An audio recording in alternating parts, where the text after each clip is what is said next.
Hello, welcome. And you know, today we are going to discuss on Title Field 1 and Title Field 2. So, before that, if anyone have not subscribed, you can just subscribe to get more updates on D365. Okay, yeah, let's go ahead. So today as you are going to learn about title field 1 and title field 2, all right? So just I just wanted to open any of the table. Okay, let's say any table. You can just take any table. I'm just taking accounting distribution. And now go to this properties of the table and you will be able to find title field 1 and title field 2.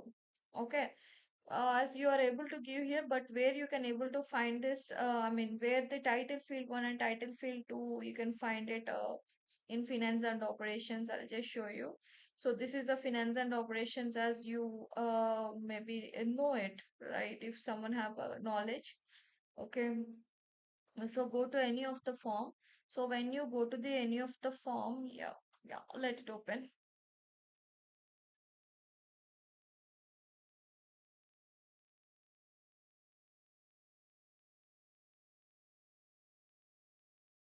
So, after opening this form, like you can just go and open any of the record, right? So here, if we can able to see, there's a air carrier and air cargo carrier. So these both, like air carrier and air cargo carrier, these both are like vendor account and name. Okay.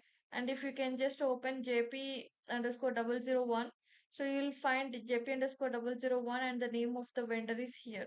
So what is this is this is a title field 1 and this is a title field 2. Okay. So title field 1 is a vendor account and title field 2 is a vendor like vendor name. That's the reason why you will be able to see this title field 1 and title field 2 here on the top.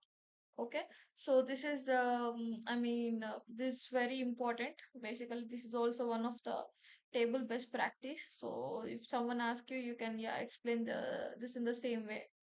Okay, so yeah, thank you so much, guys. Subscribe for more videos. Bye.